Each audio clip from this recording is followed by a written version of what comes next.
Sa Lulju ta' din is-sena, l-Aġenzija għar-Riġenerazzjoni taż-Żoni Turistiċi wettqet mijiet ta' interventi fi 22 lokalità differenti bilan li ttejjeb il-kwalità tal-ispazji pubbliċi u toffri ambjent aktar sigur, nadif u akkoljenti.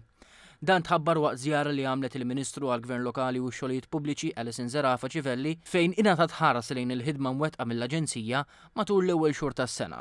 Intqal li bejn Jannar u Lulju l-Aġenzija rranġat madwar 500 bank, 30 arblu tad-dawl, 100 sinjal, 100 planter, kif ukoll bollards u bins.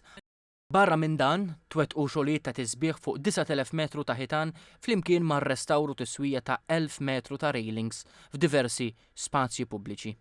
Minn barra dawn l-interventi l-Aġenzija armat u żarmat madwar 800 bankarella li ntużaw waqt attivitajiet soċjali u kulturali organizzati fi 38 lokalità.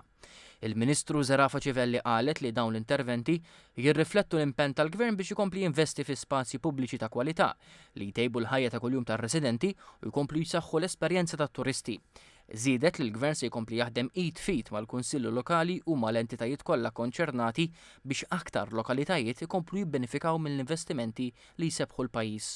Min-naħa tiegħu il-Kap Eżekuttiv tal-Aġenzija għar-Riġenerazzjoni taż-Żoni Turistiċi, Denis Vella, spjega li l-Aġenzija tkompli taħdem mod proattiv biex twettaq interventi ta' manutenzjoni, tisbieħ u riġenerazzjoni f'diversi lokalitajiet.